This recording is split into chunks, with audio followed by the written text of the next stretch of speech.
Good afternoon, everyone. So I'd like to welcome Matthew and Camilla McConaughey to the White House today to speak on an urgent issue our nation is currently facing. You may know Matthew as an actor, but more importantly, he is a father, a native of Uvalde, Texas, and a gun owner. He is here today to use his platform to call on leaders to take bipartisan action to end the senseless killing and pass reasonable gun responsibility measures that we know will save lives. Just a few minutes ago, Matthew met briefly with the president to talk about the importance of taking action, keeping our communities safe. But without further ado, I would like to bring up Matthew. Thank you. Here we go.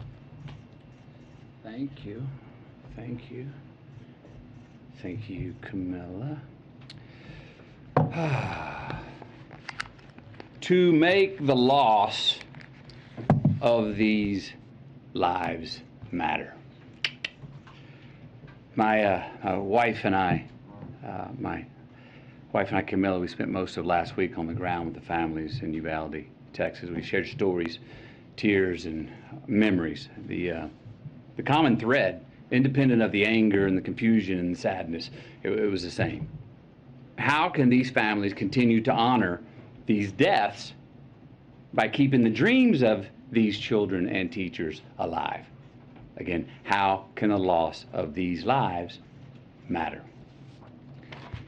So while we honor and acknowledge the victims, we need to recognize that this time, it seems that something is different.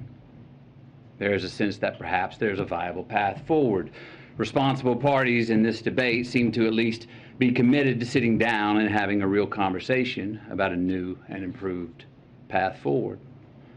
A path that can bring us closer together and make us safer as a country. A path that can actually get something done this time.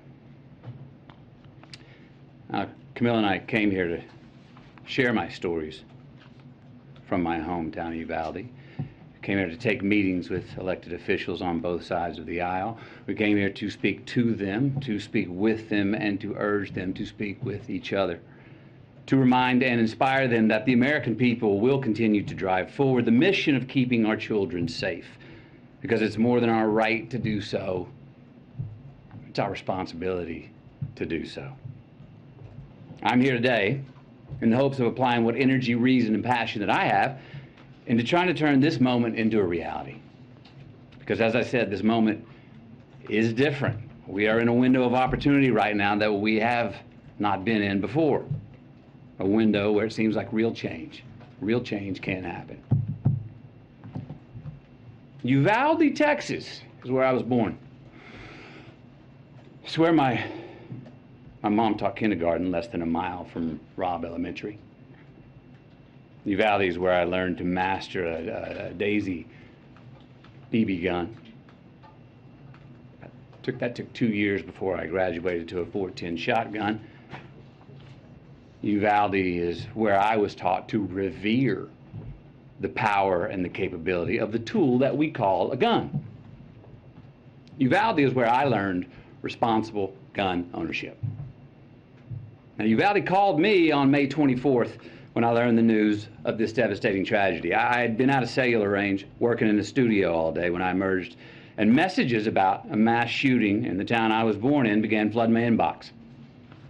In a bit of shock, I drove home, hugged my children a bit tighter and longer than the night before, and then the reality of what had happened that day in the town I was born in set in. So the next morning, Camilla, myself, and the kids, we loaded up the truck and we drove to Uvalde. And when we arrived a few hours later, I got to tell you, even from the inside of our vehicle, you could feel the shock in the town. You could feel the pain, the denial, the disillusion, anger, blame, sadness, loss of lives, dreams halted. We saw ministries, we saw first responders, counselors, cooks, families trying to grieve without it being on the front page news.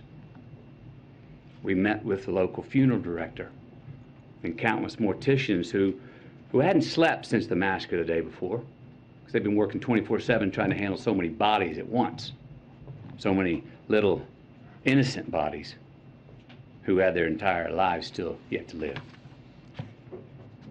And that is there that we met two of the grieving parents, Ryan and Jessica Ramirez.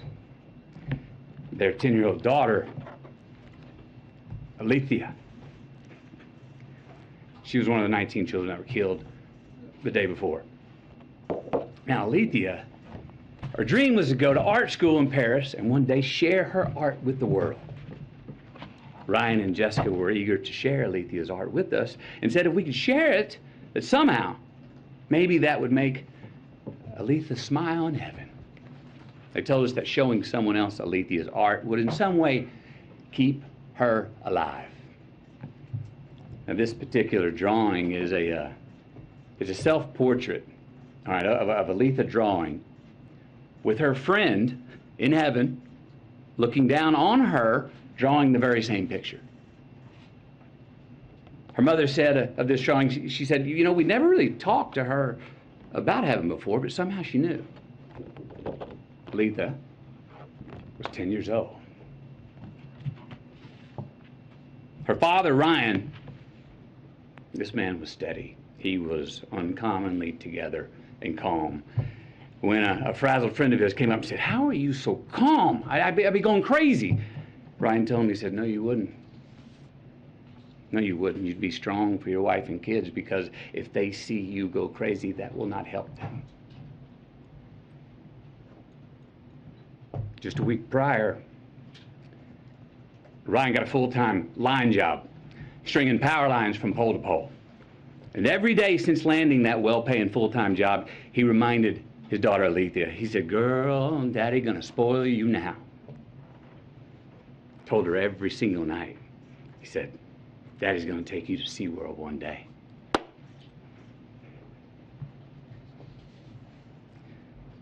He didn't get to spoil his daughter. Alita, she did not get to go to SeaWorld. We also met Anna and Danilo, the mom and the stepdad of 9-year-old Maite Rodriguez. Now, Maite wanted to be a marine biologist. She was already in contact with Corpus Christi University of A&M for her future college enrollment. 9 years old. Maite cared for the environment so strongly that when the city asked her mother if they could release some balloons into the sky in her memory, her mom said, oh no, Maite wouldn't want to litter. Maite wore green high-top Converse with a heart she had hand-drawn on the right toe because they represented her love of nature. Camilla's got these shoes. Can you show these shoes, please? Wore these every day. Green Converse with a heart on the right toe. These are the same green Converse on her feet that turned out to be the only clear evidence that could identify her after the shooting. How about that? Maite wrote a letter. Her mom said if Maite's letter could help someone accomplish her dream, that then her death would have an impact. And it would mean her dying had a point and wasn't pointless. That it would make the loss of her life matter. The letter reads, Marine biologist, I want to pass school to get to my dream college. My dream college is in Corpus Christi by the ocean. I need to live next to the ocean because I want to be a marine biologist. Marine biologists study animals and the water. Most of the time I will be in a lab. Sometimes I will be on TV.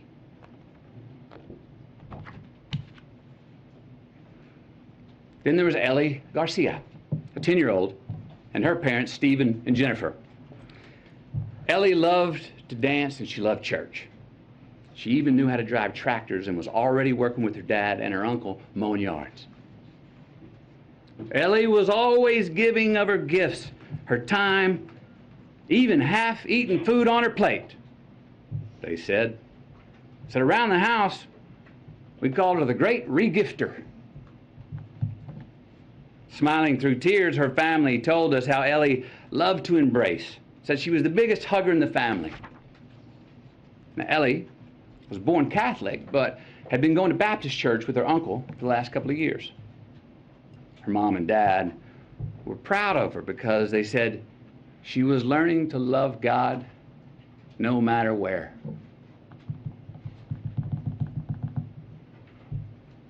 The week prior to her passing, she'd been preparing to read a verse from the Bible for the next Wednesday night's church service. The verse was from Deuteronomy 6:5.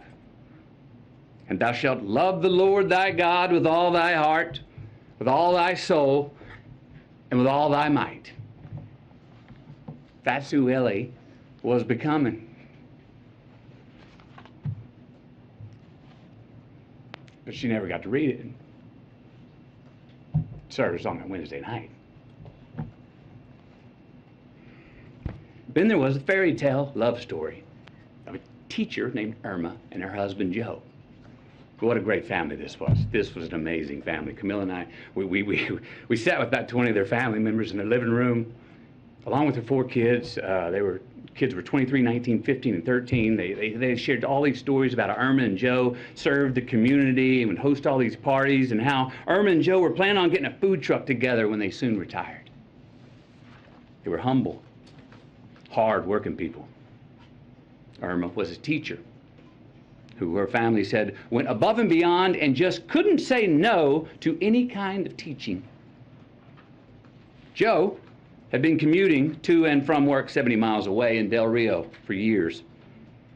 Together they were the glue of the family. Both worked overtime to support their 4 kids. Irma even worked every summer when school was out. The money she had made 2 summers ago paid to paint the front of the house.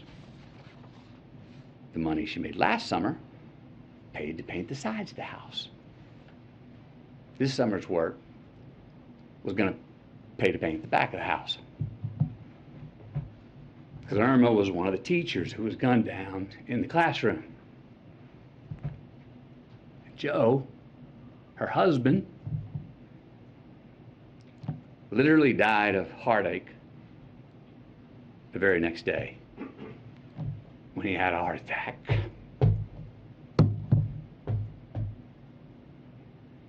They never got to paint the back of their house.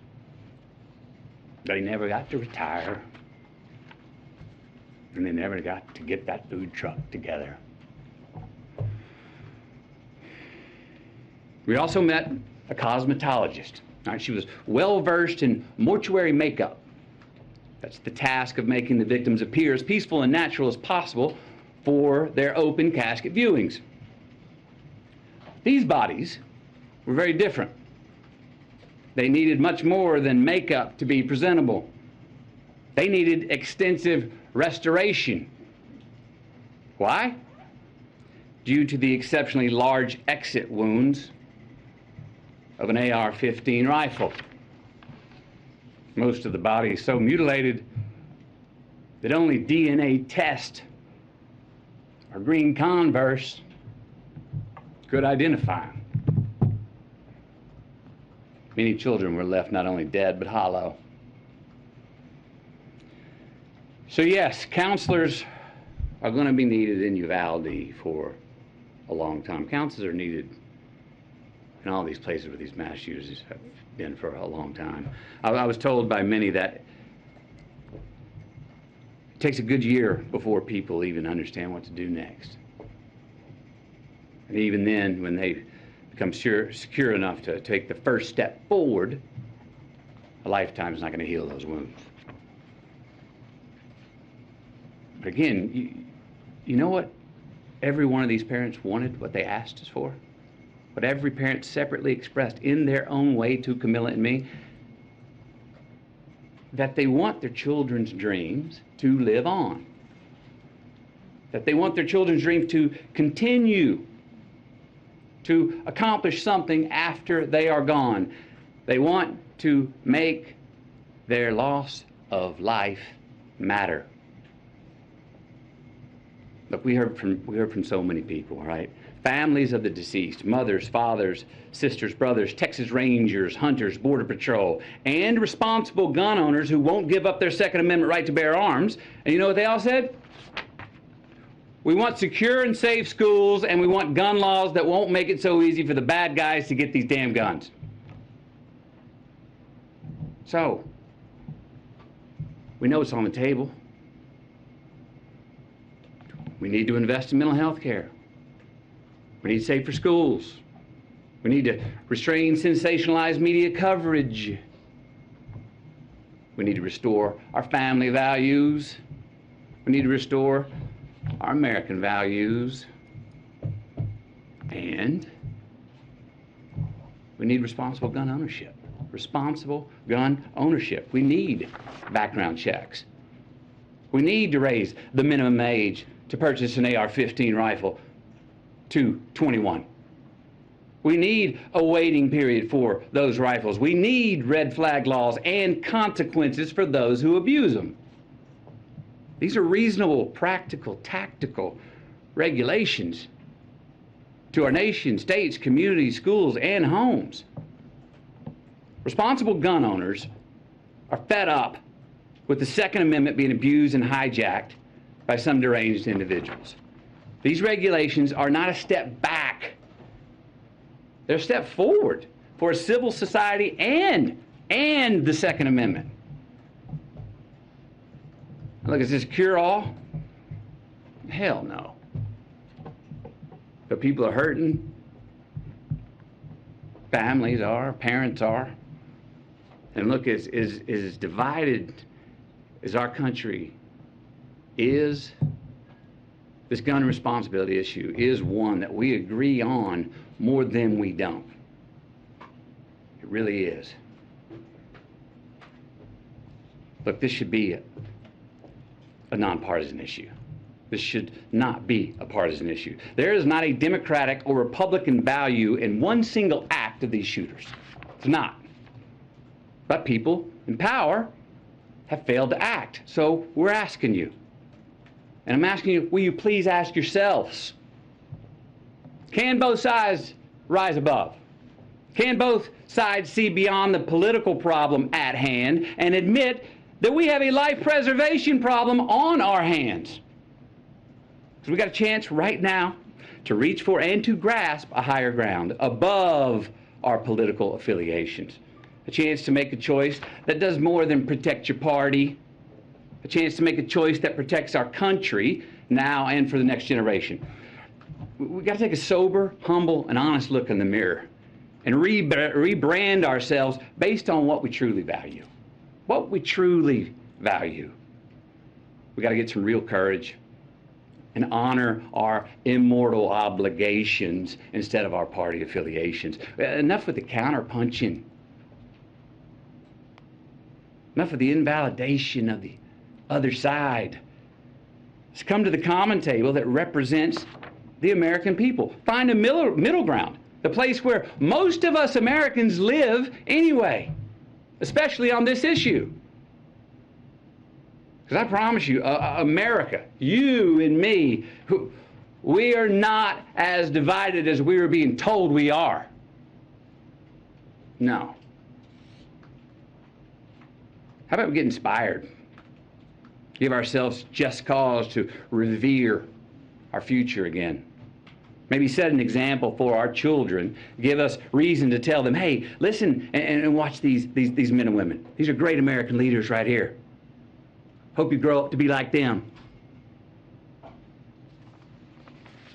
And let's admit it.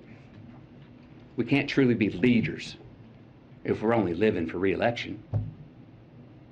Let's be knowledgeable and wise and act on what we truly believe. Again, we got to look in the mirror, lead with humility, and acknowledge the values that are inherent to, but also above politics. We got to make choices, make stands, embrace new ideas, and preserve the traditions that can create true progress for the next generation. With real leadership, Let's start giving us, all of us with real leadership, let's start giving all of us good reason to believe that the American dream is not an illusion. So where do we start? We start by making the right choices on the issue that is in front of us today. We start by making laws that save innocent lives and don't infringe on our Second Amendment rights. We start right now by voting to pass policies that can keep us from having as many Columbine, Sandy Hooks, Parklands, Las Vegas, Buffaloes, and Uvaldes from here on. We start by giving Alita a chance to be spoiled by her dad.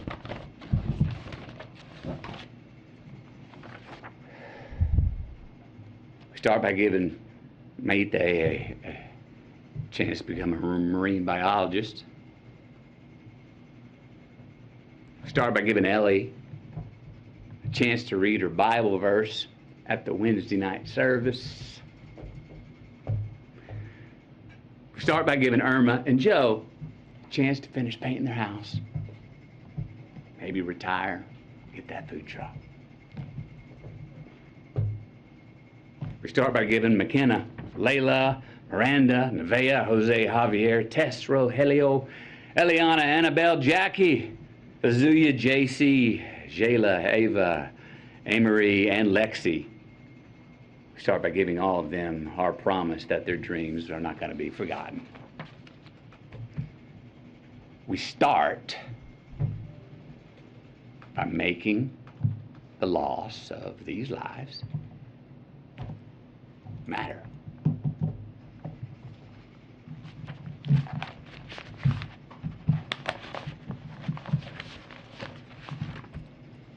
Thank you. Thank you. When you spoke to the president, did he say anything about this? Are the changes that are being grandstanding discussed just now, enough sir? for you?